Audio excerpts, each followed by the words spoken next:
প্রিয় শিক্ষার্থী, তোমাদের সকলকে আজকের এই অনলাইন ক্লাসে অংশগ্রহণ করবার জন্য সকলকে আমার আন্তরিক অভিনন্দন।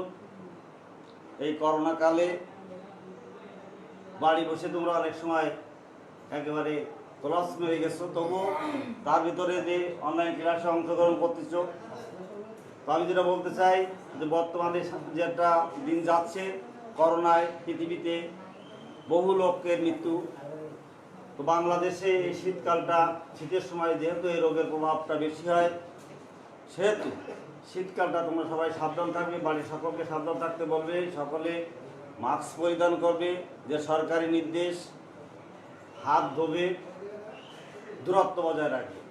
এই দুটো তিনটে জিনিস যদি তোমরা করো তাহলে কিন্তু তোমাদের করোনা আক্রান্ত হওয়ার সম্ভাবনা কম। তা না হলে যে কোনোভাবে হাতকে পরিষ্কার যদি না করে, সেই হাত ধুয়ে আমাদের নাক দিয়ে মুখ দিয়ে এই দুটো জায়গাকে আমরা হাত পরিষ্কার রাখলে এই দুটো জায়গা সহজেই হবে না। মাস্ক পরিধান করলে বাইরে সংক্রমণ সম্ভাবনা নাই, এই জন্য কম, সম্ভাবনাও কম। তো এই জন্য তোমরা এটা অনুসরণ করবে। তো আমাদের আজকে আছে ব্যবসায় উদ্যোগে প্রথম দিকে আমরা জানুয়ারি, ফেব্রুয়ারি, মার্চের দিকে আমরা যদিও ক্লাস করেছি প্রথম অধ্যায়ে। তো প্রথম থেকে তোমাদের এই বর্তমানে 1 মাস 30টা দিন তোমাদের যেটা অ্যাসাইনমেন্টের কার্য চলতেছে, এটা বাধ্যতামূলক এক প্রকার, এটা তোমরা জমা দেবে করে, সেটা জানতে হবে। তো এইটা আমরা এটা আমাদের ইয়ে করার কথা না, এটা তো হয়ে গেছে, তবু আমরা এই প্রথম সপ্তাহে আবার আমি ব্যাখ্যা করছি।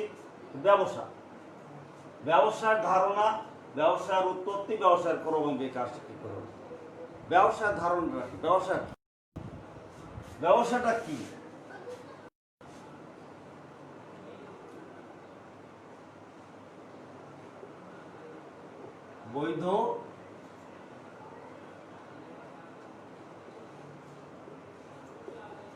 বৈধ অর্থনৈতিক বাংলাদেশ থেকে ব্যবসা করবার জন্য যে ট্রেড লাইসেন্স লাগে, আমদানি নিয়ে আসতে, সেগুলো না এসে চোরাই পথে আসলো, গরু আসে চোরাই পথে। এই যে চোরাই পথে এসে যে বিক্রি করে যে মুনাফা অর্জন, এটা বৈধ না, এটা অবৈধ। এবং এটাকে থেকে যে মুনাফা আসবে সেটা ব্যবসার অন্তর্ভুক্ত হবে না। এই জন্য বলা হচ্ছে বৈধ অর্থনৈতিক কর্মকাণ্ড হতে হবে। যে কাজটাই করবো সেটা বৈধ হতে হবে, আইন অনুযায়ী হতে হবে, এবং অর্থনৈতিক কার্যবলী হতে হবে, অর্থ সংশ্লিষ্ট থাকতে হবে, মুনাফা অর্জন করতে হবে। এটা হচ্ছে মূলত এক লাইনে যদি আমরা দেখি, বৈধ অর্থনৈতিক কার্যকলাপের মাধ্যমে অর্থ অর্জন করি এবং তার থেকে যে মুনাফাটা হয়, মুনাফা অর্জনটাই হচ্ছে ব্যবসা। এখন মনে করো একজন কৃষক, একজন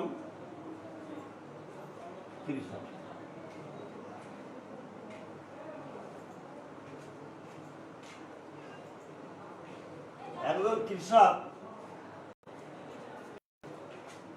তার একটা পুকুরে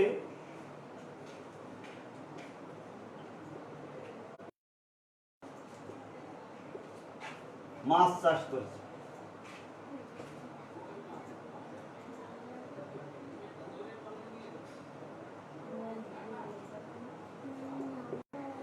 এই পুকুরে যে মাছ চাষটা করলো, এটা যদি তার নিজের সংসারের খাওয়ার জন্য করে, যে আমি সারা বছর, তাহলে কিন্তু সেটা ব্যবসা। মানে গাছ লাগানো হয়েছে, গাছটা লাগানো হয়েছে বিক্রি করে মুনাফা অর্জন করবার জন্য, এটা ব্যবসা। কিন্তু গাছটা দিয়ে যদি নিজের ফার্নিচার তৈরি করে, তার ঘরের ফার্নিচার তৈরি করে, ঘরের আসবাবপত্র তৈরি করে, তাহলে কিন্তু সেটা ব্যবসার ভিতরে পড়বে না। ব্যবসার ভিতরে পড়তে গেলে এগুলো কার্যবলী বৈধ হতে হবে এবং সেটা মুনাফা অর্জনের লক্ষ্যে হতে হবে। মুনাফা অর্জন না হলে সেটা ব্যবসার অন্তর্ভুক্ত হবে না, এটা খেয়াল রাখতে হবে। ব্যবসা কথা হচ্ছে যে বৈধ অর্থনৈতিক কার্যকলাপের মাধ্যমে মূল লক্ষ্য হবে মুনাফা অর্জন করা, সেটা হচ্ছে। শিখিয়ে রাখতে হবে যে ব্যবসা হতে গেলে এরকম যারা ইয়ে করবে, যদি মুনাফা অর্জনের উদ্দেশ্য না থাকে তাহলে সেটা ব্যবসা হবে না। এখন এই ব্যবসা যখন, এটা আসলে মানুষের অভাব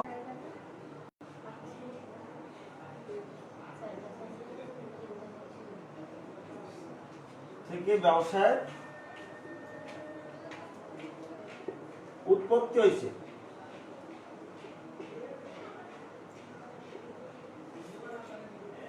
সেই প্রাচীন আমল থেকে যুগকে তিনটে যুগে আমরা ভাগ করেছি। প্রথম যুগ যখন পশু শিকার করতো যে সময়, সেই সময় থেকে তিনটে যুগ। একটা ছিল হচ্ছে ব্যবসায়ের যুগ, ব্যবসায়ের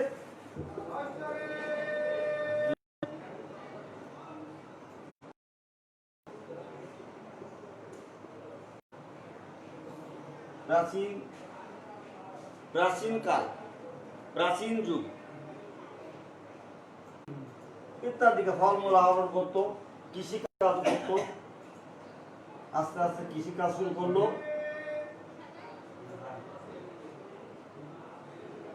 এগুলো হচ্ছে প্রাচীন যুগে, এই প্রাচীন যুগের কাজ। এইগুলো প্রথম একটা পশু শিকার করে তারা মাংস ভক্ষণ করতো, সেই আমলের থেকে। তারপরে মাছ শিকার করতো, ফলমূল আহরণ করে খেত। এগুলো খুব একটা মানুষের প্রথম কাল, প্রথম যুগ। এরপরে আসলো কি মধ্যযুগ।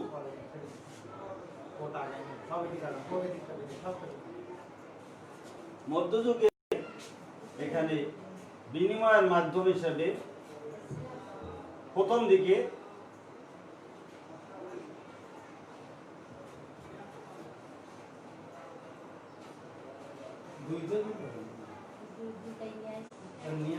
বিনিময়ের মাধ্যম হিসাবে তারা কিন্তু শামুক, ঝিনুক এগুলো ব্যবহার করতো।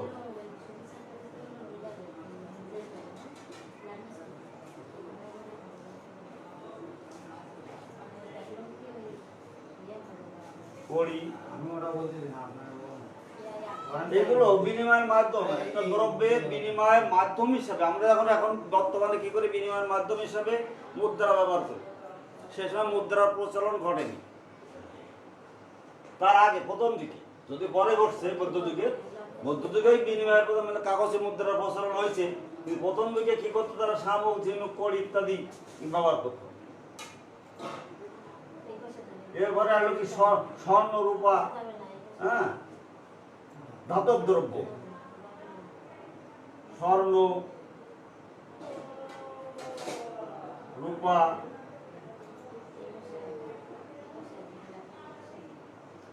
এই সকল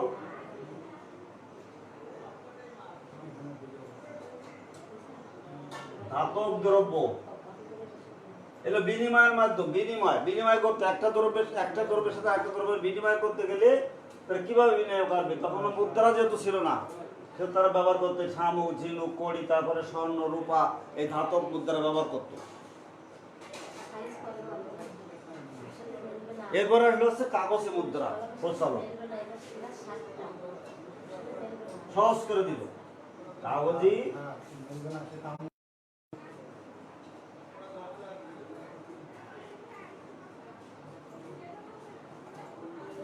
কাগজি মুদ্রার প্রচলন ঘটল। কাগজি মুদ্রা এইখানে এসে শুরু হয়ে গেল। কাগজ সৃষ্টি হলো বাজার ও শহর।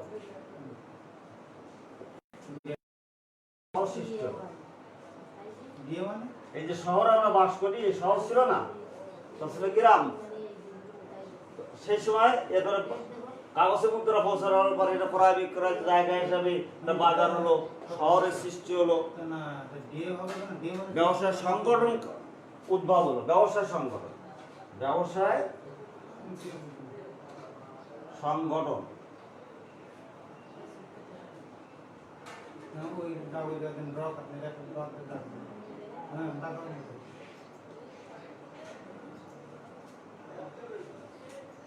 সংগঠনের উদ্ভব হলো। তারা কি হতো? ব্যবসা করতে লাগলো, একজন কিনে আবার তারা বিক্রি করতে লাগলো। ফলে এখানে এই যে মধ্যযুগে এসে এই কাগজের মুদ্রা প্রচলন হওয়ার পরে বাজারের সৃষ্টি হলো, বাজার সৃষ্টি হলো, শহর সৃষ্টি হলো। শহর কিন্তু আগে ছিল না, বাজার আগে ছিল না। তাহলে কাগজের মুদ্রা যখনই আসলো তখনই ব্যবসা বাণিজ্যের প্রসার করতে থাকে। প্রসার করার ফলে বাজার সৃষ্টি হয়েছে, শহর সৃষ্টি হয়েছে, যারা ব্যবসা করবে সেরকম ব্যবসার সংগঠন সৃষ্টি হয়েছে। কোন যুগে এসে? মধ্যযুগে। কিন্তু প্রথম যুগে কিন্তু মানুষ কি করতো? পশু শিকার করে খেত, মৎস্য শিকার করতো, ফলমূল আহরণ করতো, কৃষিকাজ করতো। বর্তমান যুগে এসে কি হয়েছে? শিল্প বিপ্লব ঘটেছে। শিল্প বিপ্লব, বর্তমান যুগে এসে শিল্প বিপ্লব।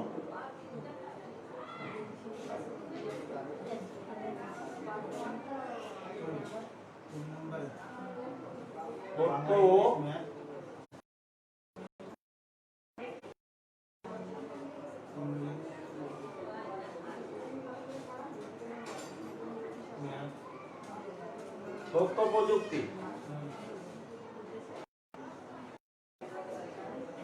তথ্য যোগাযোগ প্রযুক্তির হয়েছে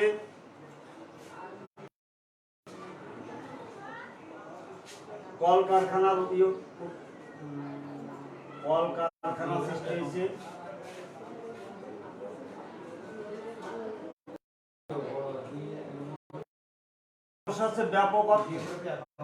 ব্যাপক অর্থে ব্যবসা। এই ব্যবসা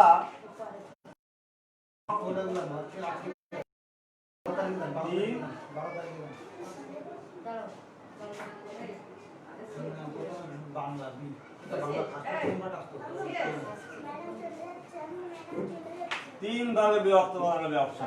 প্রথম হলো তিন ভাগে আছে ব্যবসার যুগের বিভক্তি, প্রাচীন যুগ, মধ্যযুগ আর বর্তমান যুগ। এই তিন যুগ ভাগ হওয়ার পরে এসে আবার ব্যবসার গেল তিন ভাগে ভাগ। তিন ভাগে ব্যবসাটা তিন ভাগে ভাগ হয়েছে। কি কি ভাগ? এক হচ্ছে শিল্প, দুই হচ্ছে বাণিজ্য, তিন হচ্ছে প্রত্যক্ষ সেবা। ব্যবসা তিন ভাগে বিভক্ত হয়েছে। এই তিন ভাগে বিভক্তর ভিতরে প্রথম ভাগ দেখো শিল্প। এই শিল্পের অনেকগুলো ভাগ হয়েছে।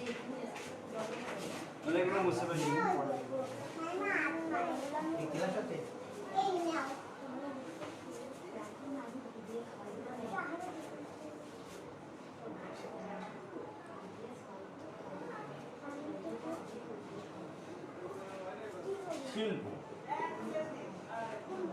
এই শিল্প কিসে কিসে ভিতরে আছে?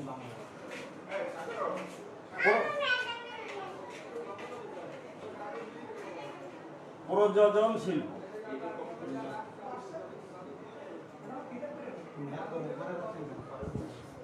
প্রযোজন শিল্প, নিষ্কাশন শিল্প, নির্মাণ শিল্প,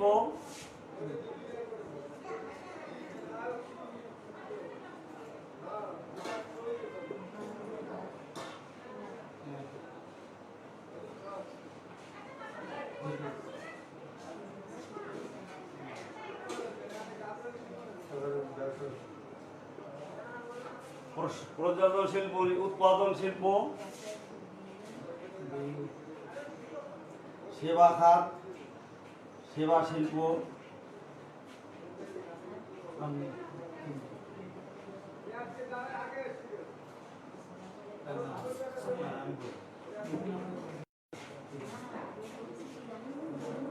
এগুলো শিল্পের বিভক্ত।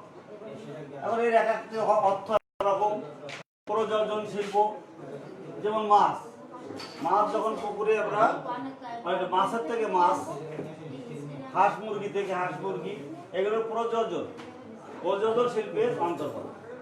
নিষ্কাশন, ভূগর্ভ থেকে আমরা তেল, গ্যাস এগুলো উত্তোলন করি, একে বলা হচ্ছে নিষ্কাশন শিল্প। নির্মাণ শিল্প, রাস্তাঘাট নির্মাণ করা।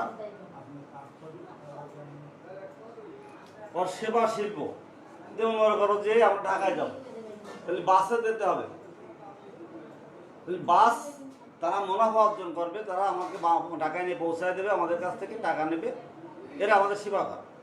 বিদ্যুৎ, তোমাদের বাড়িতে যে বিদ্যুৎ আছে, এই বিদ্যুৎটা দিচ্ছে, তোমরা বিদ্যুৎটা সহজে পাচ্ছ, তার বিনিময়ে কি দিই আমরা? বিদ্যুৎ বিল দিই বিদ্যুৎ খাতে, তার মুনাফা অর্জন করতে। এটা বিদ্যুৎ শিল্প। পানি সরবরাহ করে, শহরে দেখবাতে পানি সরবরাহ আছে। তো এই যেগুলো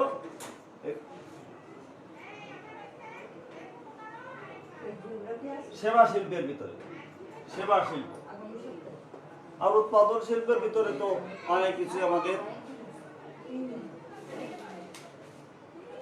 খাদ্যদ্রব্য, পণ্য সামগ্রী, যেটা মানুষের শ্রম এবং অর্থ কাজে লাগায় আমরা যেটা উৎপাদন করি। যেমন বস্ত্র শিল্প, বস্ত্র মানে পোশাক, বস্ত্র এটা তো বস্ত্র, পোশাক উৎপাদন করে। এইভাবে এটাকে শিল্পকে বিভক্ত করা হয়েছে। শিল্পের পরে আছে কি? বাণিজ্য। 2 নম্বর আছে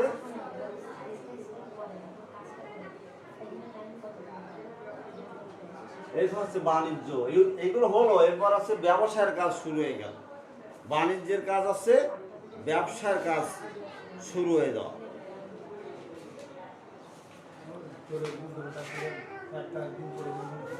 ব্যবসার কাজ শুরু হয়ে গেল। এখানে সব বাণিজ্যের কাজের ভিতরে পণ্যদ্রব্য উৎপাদনের পর থেকে পণ্যটা ভোক্তার কাছ পর্যন্ত পৌঁছানো, এই যে কাজগুলো, এগুলো হচ্ছে বাণিজ্যের আওতাভুক্ত।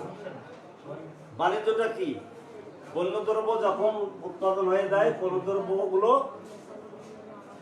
উৎপাদকের কাছ থেকে ভোক্তার কাছ পর্যন্ত পৌঁছানো যে কাজ, এটা সবই আসছে বাণিজ্যের আওতাভুক্ত। প্রথম শিল্পে আমাদের এই যে এখানে, তারপর হচ্ছে বাণিজ্যের কাজটা শুধু এটাই আমাদের আমরা যে ঘরের আমাদের দোকানগুলোতে যে সাবান পাই, সাবানটা তো তৈরি হয়েছে দোকানে না, সাবানটা তৈরি হয়েছে যে কোনো একটা শিল্পী প্রতিষ্ঠান, কলকারখানায়। সেখান থেকে সেটা আমাদের কাছে চলে আসতে আমরা দোকানে বসেই সেগুলো পাচ্ছি।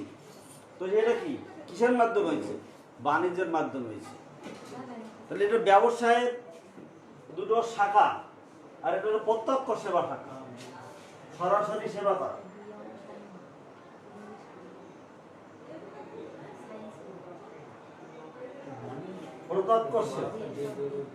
প্রত্যক্ষ সেবা দেবো, মনে করো যে ডাক্তারি, ওকালতি,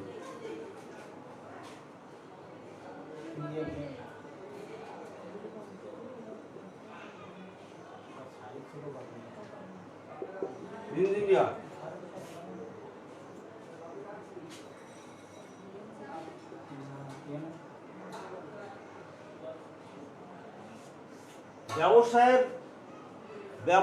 ব্যবসায়ের পরিসর অনেক বড়।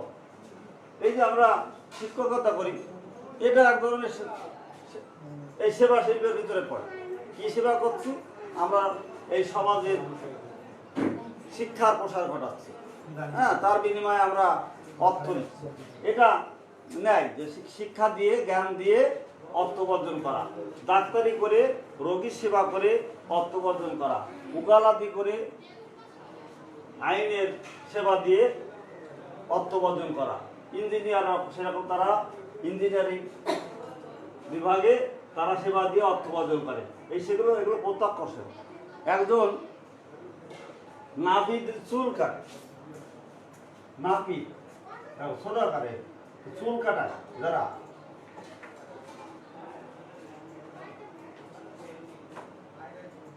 সে কি করছে? সেও প্রত্যক্ষ সেবা দিচ্ছে। এই নাপিত চুল কেটে প্রত্যক্ষ সেবা দেখুন, চুল কেটে দিয়ে পয়সা নিল, মুনাফা অর্জন করলো। এটা একটা ব্যবসা। ব্যবসার পরিসর কিন্তু অনেক বড়। আমরা এই পর্যন্ত ব্যবসার ধারণা উৎপত্তি এ পর্যন্ত গেলাম। শিল্প ব্যবসাকে কয় ভাগে ভাগ করা যায় সেই পর্যন্ত, আজকে পর্যন্ত আমাদের সময় যেহেতু শেষ, এই পর্যন্ত তোমরা একটু পড়বা। ব্যবসায় বিভক্ত 3 ভাগে। আর একটা হচ্ছে তারা প্রথম হচ্ছে 3টে যুগে শুরু হয়েছে। প্রাথমিক, প্রাচীন যুগে, মধ্যযুগে, বর্তমান যুগে। তো সকলকে ধন্যবাদ।